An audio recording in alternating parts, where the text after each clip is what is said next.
Hello दोस्तों, स्वागत है आपका आपके YouTube चैनल डीजे कॉमिक्स में। तो चलिए दोस्तों, शुरू करते हैं नागराज की एक और धमाकेदार कॉमिक्स नागराज और कालदूत के साथ। इच्छाधारी सांपों का द्वीप, नागमणि द्वीप। मणिराज की मृत्यु के पश्चात द्वीप का सम्राट बना नागराज, लेकिन विश्व से अपराध का सफाया कर देने का संकल्प लिए नागराज अधिक दिन तक वहां नहीं रुका। प्रोफेसर नागमणि द्वारा तैयार किए गए नकली नागराज की खोज में चल पड़ा वह। उसके बाद नागमणि द्वीप की बागडोर राजकुमारी विसर्पी के हाथों में थी। नागराज द्वीप तक कैसे पहुंचा जानने के लिए पढ़े प्रलयंकारी मणि और शंकर शहंशाह। लेकिन उस दिन द्वीप पर एक हंगामा सा मच गया। राजकुमारी जी, राजकुमारी जी, नाग सैनिक बोला, द्वीप पर फिर बाजों ने आक्रमण कर दिया है। राजकुमारी जी, वे कई नागों को उठाकर ले गए हैं। क्या? राजकुमारी विसर्पी सिंहासन से उछल पड़ी। उसने झपट कर अपने अस्त्र उठा लिए। जल्दी चलो पुजारी बाबा, हमें कुछ करना होगा। उधर बस्ती में भयानक बाजों ने नागों के बीच आतंक फैलाया हुआ था। Quack quack quack quack quack, उफ, आह। तभी नागकुमारी विसर्पी क्रोध में उफनती हुई वहां पहुंची। अपनी प्रजा और सैनिकों की बाजों द्वारा होती दुर्दशा देख उसने अपना धनुष बाजों पर तान दिया। मैं इन्हें जिंदा नहीं जाने दूंगी पुजारी बाबा। और अगले ही क्षण उसने बाजों पर बाणों की वर्षा कर दी। उस भयानक हमले से घबराकर बाजों का झुंड आकाश की ऊंचाइयों में खो गया। आज भी बाज हमारे कई नागों को दबोच ले जाने में सफल हो गए। द्वीपवासियों ने राजकुमारी को घेर लिया। राजकुमारी जी, हमें इस मुसीबत का हल तो ढूंढना ही होगा, वरना एक दिन यह द्वीप वीरान हो जाएगा। इस मुसीबत को केवल एक ही व्यक्ति समाप्त कर सकता है, और वह है नागराज, नाग सम्राट नागराज। जैसे भगवान ने उनकी पुकार सुन ली, आसमान हेलीकॉप्टर की आवाज से गड़गड़ा उठा। गड़ गड़ गड़ गड़ गड़ गड़ गड़, और नागमानों में एक हर्ष की लहर दौड़ पड़ी। वे खुशी से चीख पड़े, नागराज, लो नागराज आ गया। नागराज हेलीकॉप्टर मैदान में उतारकर द्वीपवासियों के पास पहुंचा। राजकुमारी विसर्पी, पुजारी बाबा, यह सब क्या हो रहा है? द्वीप पर बाजों का आक्रमण हुआ था नागराज, वे हमारे कई साथियों को उठाकर ले गए। नागराज क्रोधित हो उठा। ओह, इन शैतानों को समाप्त करने का कोई उपाय शीघ्र ही सोचना पड़ेगा। तभी हेलीकॉप्टर पर चढ़ा शूलकंठ चीखा, राजकुमारी, पुजारी बाबा। क्या हुआ शूलकंठ? ओह, इसे क्या हुआ? देखिए, यहाँ एक अन्य मानव भी है। यह सुनते ही प्रहरी नाग क्रोध से फुफकारते हुए हेलीकॉप्टर की ओर लपके। ओह नहीं, ठहरो। नागराज विद्युत की तेजी से हवा में लहराया। ठहरो, रुक जाओ। क्रोधित नाग प्रहरियों को वहीं रोककर नागराज हेलीकॉप्टर में घुस गया। अगले ही क्षण नागराज के साथ नागदंत को हेलीकॉप्टर से बाहर आते देख सभी नाग चौंक उठे। नागराज, कौन है यह मानव? नागदंत, जिसने नागराज बनकर पूरे विश्व के सामने मुझे आतंकवादी बना दिया था। ओह, लेकिन तुम इसे यहाँ क्यों ले आए हो नागराज? द्वीप के नियम व कानून के अनुसार यहाँ बाहर का कोई भी मानव आकर जीवित नहीं रह सकता। मैं जानता हूँ विसर्पी, लेकिन नागदंत केवल मानव नहीं है, मेरी जितनी शक्तियों का स्वामी है यह। विसर्पी, पुजारी बाबा एवं समस्त नागमानव, द्वीप के अलावा अगर यह शैतान कहीं और रहा तो पूरे विश्व की गर्दन पर तलवार बनकर लटकता रहेगा। क्या आप मानव जाति का विनाश चाहते हैं? कदापि नहीं नागराज, हम इसे द्वीप पर ही कैद में रखेंगे। चलो नागदंत। शीघ्र ही पुजारी बाबा उन्हें लेकर बस्ती से दूर बनी एक झोपड़ी के पास पहुंचे। नागराज, यह है द्वीप का कारागृह। भुजंग भट्ट, संभालो अपने नए कैदी को। अगले क्षण भुजंग भट्ट ने नागदंत को कारागृह में धकेल कर द्वार बंद कर दिया। चलो नागराज, यह भुजंग भट्ट की कैद से बचकर नहीं निकल सकता। रात घिर आई थी। नागराज नागदंत की तरफ से निश्चिंत हो चुका था। नागमणि द्वीप के निवासी नागराज की वापसी का जश्न मना रहे थे। बताओ नागराज, शूलकंठ जीतेगा या असी पक्ष? थोड़ा धीरज रखो राजकुमारी, अभी हार जीत का फैसला हो जाता है। कभी शूलकंठ मध्य रेखा की तरफ बढ़ता हुआ प्रतीत होता था, तो कभी असी पक्ष। एक द्वंद्व शूलकंठ व असी पक्ष के बीच जारी था, व दूसरा भुजंग भट्ट की कैद में पड़े नागदंत के दिलो दिमाग के बीच। मुझे हर हालत में आज रात ही इस कैद से बाहर निकलना होगा। दूर हट जाओ मेरे शरीर से, अब मुझे इस कैद से आजाद होना है। और अगले ही पल अपनी असीमित शक्ति से उसने नागरस्सी का बंधन तोड़ दिया, और फिर नागदंत का एक मामूली सा प्रहार उस कारागृह का दरवाजा तोड़ने के लिए काफी था। नागदंत को इस कागज की जेल में कैद किया है नागराज ने। अभी इस भुजंग भट्ट को भी दिखाता हूँ। कहाँ है वे भुजंग भट्ट? लगता है डरकर भाग गया। नाग के रूप में विश्राम कर रहा भुजंग भट्ट यह ललकार सुनकर फुफकार उठा। शीघ्र वह नागमानव के रूप में आ गया।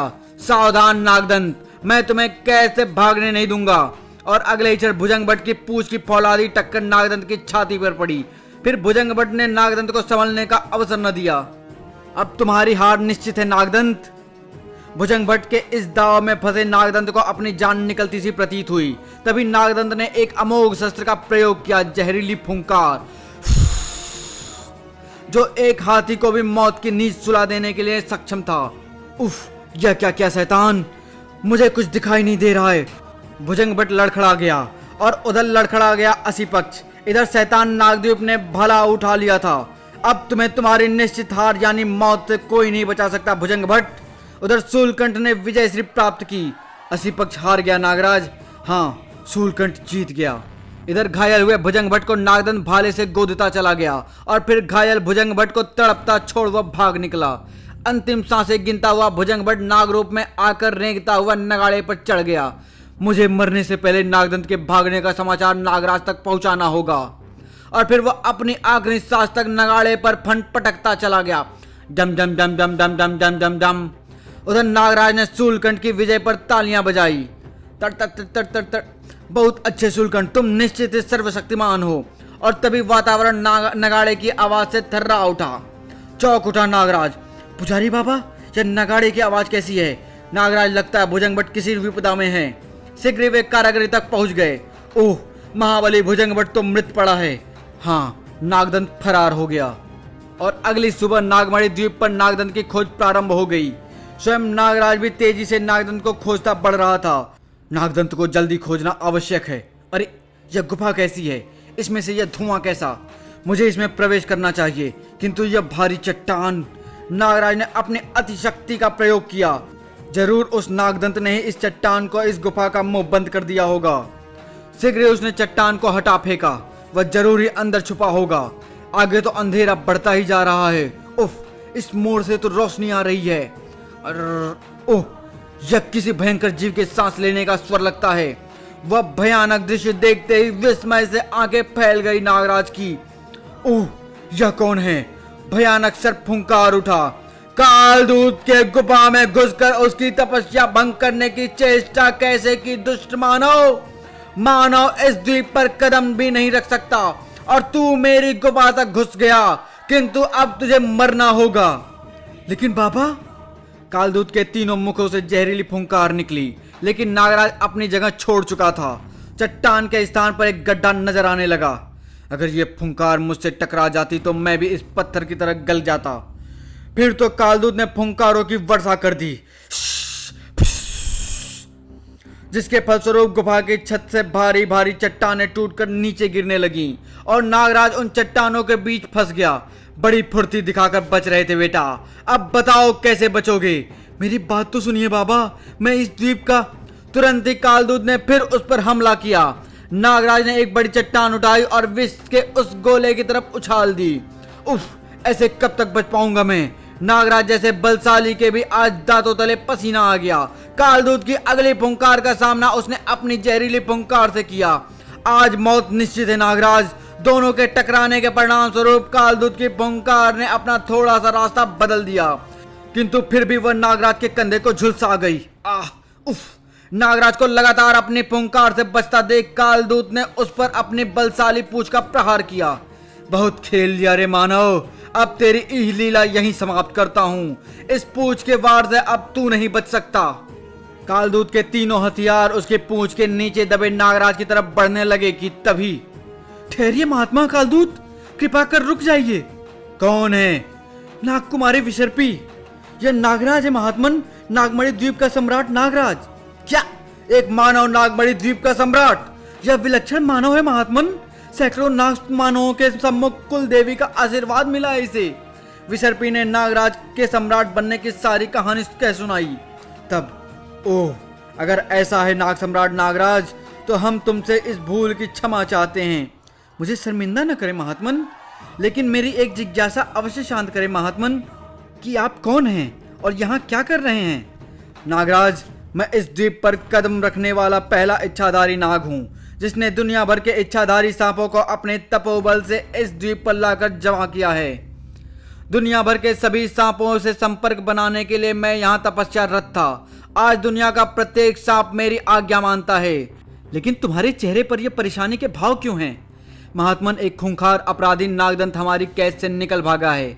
हम उसे ही ढूंढते फिर रहे हैं। ओह, केवल इतनी सी बात। आओ, मैं तुम्हें दिखाता हूं कि नागदंत कहाँ है। दिखाइए महात्मन। शीघ्र ही कालदूत ने अपने मुंह से एक मणि उगलकर हाथों में ले ली। नागराज, अपने इच्छित वस्तु की कामना करके इस मणि में देखो। नागराज ने मणि हाथ में लेकर नागदंत का नाम लिया ही था कि मणि जगमगा उठी और उसमें दृश्य बदलने लगे। कुछ ही देर बाद मैं इस द्वीप से भी नागराज की कैद की तरफ फरार हो जाऊंगा। तभी अरे, यह एकाएक अंधेरा कैसा छाता जा रहा है।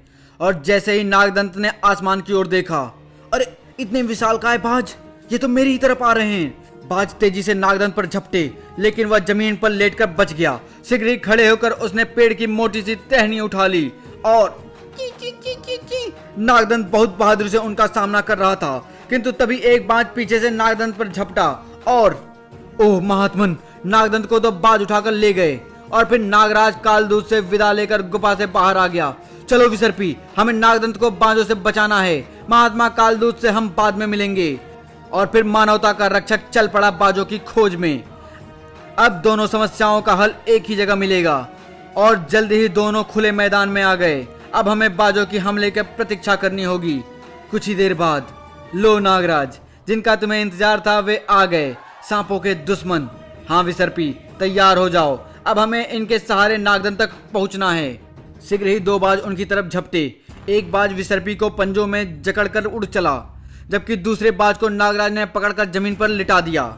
और अगले ही पल नागराज की सर्पीली आंखें बाज की आंखों को भेदने लगी। अब तुम मेरे वश में हो, तुम वही करोगे जो मेरी मानसिक तरंगे तुम्हें निर्देश देंगी। नागराज का सम्मोहन चला और बाज नागराज का गुलाम हो गया। तभी नागराज बाज की आंखों में मानवीय आंखें देखकर चौंक पड़ा। अरे, यह तो पहले ही किसी और के सम्मोहन से बधा हुआ है। मुझे देखना होगा कौन है वह। नागराज ने पुनः एकाग्र होकर उसकी आंखों में झांका। अगले ही पल बाज की आंखों में एक आकृति उभरी और कुछ देर बाद नागराज बाज के पंजों में जकड़ा आकाशीय ऊंचाइयों में उड़ा जा रहा था। मुझे अपने आका के पास ले चलो। जल्दी ही नागराज को वह बाज नजर आने लगा जो विसर्पी को ले उड़ा था। अरे, वह तो इस द्वीप की तरफ उड़ रहा है।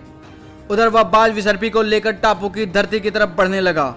अगले ही पल वह एक विशालकाय बाज की मूर्ति के ऊपर मंडरा रहा था और फिर मूर्ति की खुली हुई चोंच के ऊपर पहुंचकर उसने विसर्पी को उस बाज के मुंह में छोड़ दिया। नागराज वहीं एक पेड़ पर छिपा इस दृश्य को देख रहा था। ओह, यह क्या बला है। न जाने इस मूर्ति के गर्भ में क्या है और विसर्पी किस हाल में होगी। दिन में इन आदिवासियों को छेड़ना ठीक नहीं होगा। पहले देखता हूं कि विसर्पी को छोड़कर यह बाज कहां जाते हैं। और अगले ही पल वह पुनः बाज के पंजों में जकड़ा उड़ चला। ओह, इतने सारे बाज, और यह गेंडा, यह जरूर इनकी प्रशिक्षक होगा। नागराज को एक पेड़ पर छोड़कर बाज पिंजरे के दरवाजे में प्रविष्ट हो गया। ओह, अंतिम बाज साहुल भी आ पहुंचा। इसका मतलब आज दो बाज मारे गए और बाजों के प्रशिक्षक बाजुली के जाने के बाद। तो मुझे इन बाजों को खत्म करना है, किंतु कैसे? तभी अचानक उसके दिमाग में एक विचार कौधा। वाह, अगर मैं इनके पीने के पानी में विष मिला दूं तो यह सब पानी पीते ही समाप्त हो जाएंगे। नागराज पिंजरे के दरवाजे को खोलकर अंदर घुस गया। हैं? तो यह अमानवीय कार्य ही है, किंतु इतनी बड़ी नाग जाति की रक्षा के लिए मुझे इन कुछ बाजों की बलि लेनी ही पड़ेगी। किंतु उसके अंदर घुसते ही बाजों में शोर मचाते हुए उस पर हमला कर दिया। नाग जाति की रक्षा के लिए नागराज उन 50 खूंखार दरिंदों के बीच घुस गया था। उफ, अरे इनके शोर मचाने से तो इनका प्रशिक्षक सतर्क हो जाएगा। बाज अपनी चोचों व पंजों से उस पर हमला करने लगे। उफ, मुझे अपनी आंखें इनकी प्रहारों से बचानी होगी। बाजों के घातक प्रहारों से मुस्कुराकर सहते हुए आखिर नागराज ने पानी में अपनी फुंकार से विषैला कर ही दिया। किंतु तभी तड़ाक, यह था बाजों का प्रशिक्षक बाजुली, जो बाजों का शोर सुनकर वहां आ गया था। कौन है रे दुष्ट? बाजुली के बाजों को मारने आया है? इन शैतानों को तैयार करने वाले शैतान, तुझे यहाँ तेरी मौत खींच लाई है। और फिर वह पिंजरा एक अखाड़ा बन गया, जिसमें एक तरफ नागराज था तो दूसरी तरफ 51 पहलवान। सावधान बाजुली। शक्तिशाली प्रहार के फलस्वरूप बाजुली उछला और धड़ाम, किंतु बाजुली फुर्ती से उठा और दोनों भिड़ गए एक दूसरे से। दोनों ही शक्ति में एक दूसरे से बढ़कर थे। परंतु नागराज को साथी बाजों का भी सामना करना पड़ रहा था। टक्कर बेजोड़ थी दोनों की। नागराज बाजुली का भी सामना कर रहा था और मौका मिलते ही बाजों को भी मार रहा था। नागरस्सी का फंदा बाजों की जान बहुत आसानी से ले लेता था। अब की बार नागराज ने एक तीर से दो शिकार का एक अनोखा तरीका निकाला। उसने बाजुली को उठाकर बाजों के झुंड पर उछाल दिया और बाजुली के भीमकाय शरीर के नीचे दबकर एक दो वहीं धराशायी हो गए। चमत्कारी शक्तियों का मालिक बाजुली अब क्रोध से कांप उठा। अरे दुष्ट, अब बहुत खेल हो चुका, ले बच अब मेरे मानसिक शक्ति के प्रहार से। और उस जबरदस्त मानसिक शक्ति के प्रहार के फलस्वरूप नागराज उछलकर दूर जा पड़ा। उफ, यह तो बहुत खतरनाक है। और अगले ही कुछ जबरदस्त प्रहारों ने नागराज को बेदम कर दिया। हाय उफ, नहीं नहीं नहीं, क्यों? ले अब मर इस घातक शक्ति से। इतना घातक था वह वार की बाज की आवाज भी ना निकल पाई और उसके प्राण पखेरु उड़ गए। नागराज की शक्ति जवाब दे चुकी थी। वह खड़ा न रह सका। बचा लिया तुझे इस बाज ने बेटा, पर अब नहीं बचेगा। उफ, लगता है बचूंगा नहीं। दिमाग से काम लेना होगा। बाजुली उसकी तरफ बढ़ा। बाजुली ने नागराज को बाहों में कसकर जैसे ही उसे पलटा, नागराज ने घातक विष उसके मुंह पर उगल दिया और नागराज का यह अचूक वार बाजुली को महंगा पड़ा। वह त्योरा कर गिर पड़ा और बेहोश हो गया। अब नागराज अपनी पूरी शक्ति बटोरकर खड़ा हुआ।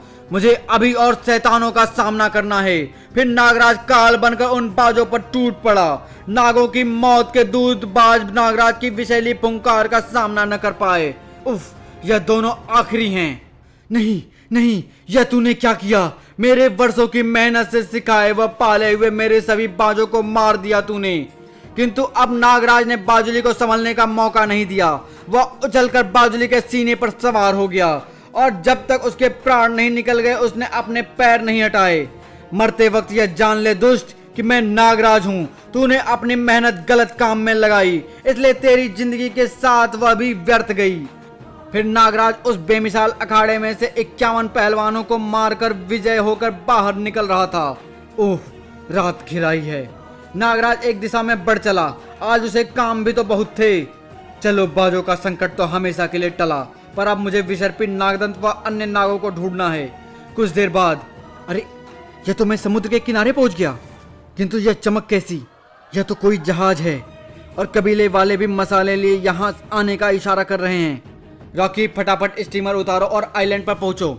और जल्दी ही रॉकी का स्टीमर द्वीप के किनारे आ लगा। आओ रॉकी साहब आओ, इस बार तो बहुत माल है आपके लिए। हम भी तो माल लाए हैं तुम्हारा सरदार कंगालू। नागराज हैरान था यह सब देखकर। यह तो स्मगलर लगते हैं, पर इनका यहाँ क्या काम? पीछा करके देखता हूँ। एक सुनसान स्थान पर वे सब ठिठक गए।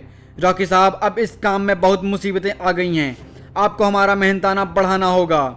जरूर, मैं बॉस से बात करूंगा। एक आदिवासी ने बढ़कर जमीन पर लगा एक ढक्कन उठाया। चलिए रॉकी साहब, आपको आपका माल दिखा दें। और नागराज के देखते ही देखते वे सब उस रिक्त स्थान में समा गए। अरे, यह तो सब अंदर उतर गए। फिर नागराज भी उसमें उतर ही गया। कोई बहुत बड़ा रहस्य लगता है। इस द्वीप पर कोई खतरनाक खेल खेला जा रहा है शायद। और यह दृश्य देखकर तो दंग रह गया नागराज। यह देखिए रॉकी साहब, कैसे शानदार नाग पकड़े इस महीने हमारे बाजों ने। अब आप इन्हें ले जा सकते हैं। चाहे तो इनकी खाल बेचें, चाहे विष, चाहे ऐसे ही बेच दें इन्हें। नागमणि द्वीप के सैकड़ों नाग वहां शीशे के बक्से में कैद थे। उफ, तो ये लोग पोचर्स हैं, सांपों की खाल बेचने वाले। किंतु एक पेटी में नागदंत भी बंद था। अरे, यह क्या कंगालू सरदार, पेटी में आदमी? हाँ रॉकी साहब, शायद यह इच्छाधारी नाग है। हमने इसलिए इसे आजाद नहीं किया और यह आज ही पकड़ में आया है। तभी एक गनमैन जोश में बोल पड़ा, रॉकी साहब मुझे पता है यह कौन है। यह नागराज है। नागराज अपराधियों का काल। बॉस इसे देखकर बहुत खुश होंगे रॉकी साहब। नागराज? अच्छा, प्रोफेसर नागमणि का आविष्कार। ठीक है, इसे संभाल कर ले चलो। तत्पश्चात वे पेटियां बाहर निकाली जाने लगी। रॉकी साहब, अगली बार हमारा ध्यान रखिएगा। जरूर। परंतु अगली बार शायद आनी ही नहीं थी। आगे बढ़ते आदिवासियों के सामने सांपों की दीवार खड़ी थी। हाय, इतने सांप! ये बाहर कैसे आ गए? डर के मारे इतने सांपों के साक्षात दर्शन से कईयों के हाथों से तो शीशे के पट्टियों के छूटकर जमीन पर बिखर गई। आज नहीं छोड़ेंगे, ये बरसों का बदला लेंगे हमसे ये आज। और फिर शुरू हुई जंग सांपों की और इंसान रूपी शैतानों की। जबकि नागराज, आओ नाग कुमारी विसर्पी। देखते ही देखते नाग से मानवीय रूप धारण कर लिया। नागराज तुम यहाँ अलग खड़े हो? अरे तुम तो बहुत घायल हो। हाँ नागकुमारी, किंतु मैं अलग नहीं खड़ा। मैं रॉकी पर नजर रखे हुए हूँ, जो नागदंत को लेकर भागने की फिराक में है। उधर चलो, जल्दी चलो, सब गड़बड़ हो गया लगता है। पर इसे तो हम बचाकर लेकर ही जाएंगे शिप में। लेकिन नहीं, रुक जाओ रॉकी साहब, अब एक कदम भी आगे ना बढ़ाना। चौक उठा रॉकी। फिर भी उसने नागराज पर गोलियों की बौछार कर दी। हाय, एक और नागराज। टर टर टर टर टर टर। किंतु उसे लगा कि उसकी गन में नकली गोलियां भरी थीं, क्योंकि उसके चेहरे पर पड़ने वाले नागराज का प्रचंड गुस्सा उसे असली लगा। फिर दोनों आदिवासी भी पेटी फेंककर नागराज पर झपटे। दोनों ने भाले नागराज के जिस्म में पेवस्त कर दिए, किंतु नागराज के वार वह भी न सह पाए। नागकुमारी विसर्पी ने दौड़कर वह भाले नागराज के पेट से बाहर खींच दिए। ओह नागराज, यह क्या हुआ? कुछ नहीं विसर्पी, मुझे इन घावों से कुछ नहीं होता। मेरे घाव अपने आप ठीक हो जाते हैं। रॉकी ने मौका देखकर गन सीधी की और नागराज ने विसर्पी को धक्का देकर बचा ही तो लिया उन जानलेवा गोलियों की बौछारों से। हट जाओ विसर्पी, हट जाओ। टर टर टर टर टर। पलक झपकते ही नागराज पलटा और नागराज के शरीर में वास करने वाले नागानंद व नागनाथ ने अगले ही पल रॉकी के प्राण ले लिए। तभी वातावरण स्टीमर के इंजन की आवाज से गूंज उठा। ओह, यह स्टीमर में कौन भागा? नागदंत। अरे नागदंत कहाँ गायब हो गया? लगता है वह भाग गया नागराज। और उनके देखते ही देखते स्टीमर दूर होता चला गया। आओ विसर्पी, पहले हम इस द्वीप के सरदार से मिल लें। चलो नागराज। नाग सम्राट नागराज व नागकुमारी विसर्पी सरदार कंगालों की बस्ती में पहुंचे, जहां नागमानवों ने कंगालों को कैदी बना लिया था। आओ नाग सम्राट नागराज, सिंहासन ग्रहण करो। नागराज सिंहासन पर बैठ गया। सरदार कंगालू, हमारी तुमसे कोई दुश्मनी नहीं है। हमने अपने दुश्मन बाजों को, उनके प्रशिक्षक बाजुली को समाप्त कर दिया है। अब हम अपने द्वीप पर चले जाएंगे, किंतु तुम्हें हमको वचन देना होगा कि आगे से ऐसा कोई घृणित कार्य तुम दोबारा नहीं करोगे। हम तुम्हें वचन देते हैं नागराज। तब कंगालू ने नागराज को अपने स्मगलरों से गठबंधन की पूरी दास्तान कह सुनाई। सरदार कंगालू, हम तुम्हें दाल, मसाले व और भी बहुत सी चीजें देंगे। बदले में तुम्हें हमें सांप देने होंगे, सैकड़ों हजारों सांप। फिर उनके बताए तरीके से हमने तुम्हारे द्वीप के सांप पकड़े। चोंच में छोड़ा गया सांप सीधा नीचे जाता और वहां रखी पेटी में गिरता, जिसे हमारे आदमी बंद कर देते। सरदार कंगालू, क्या तुम्हें पता है वह शैतान कहां से आते थे और किसके लिए काम करते थे? नहीं नागराज, ज्यादा तो मुझे नहीं पता, लेकिन एक बार मैंने रॉकी से सुना था कि उनका बॉस कुवैत का एक शेख यूसुफ बिन अली खान है। पूरे विश्व में उसका जानवरों का व्यापार चलता है। ओह। फिर वह रात वहां गुजारकर नागराज, नागकुमारी व अन्य नागमानव अगले दिन अपने द्वीप पर लौट चले। नागराज, आज तुमने संपूर्ण नागमणि द्वीप वासियों को अपना ऋणी बना लिया। लेकिन नागराज के मस्तिष्क में केवल दो नाम हथौड़े की तरफ बज रहे थे, यूसुफ बिन अली खान, नागदंत। समाप्त। तो धन्यवाद दोस्तों, मिलते हैं अगली कॉमिक्स में। धन्यवाद।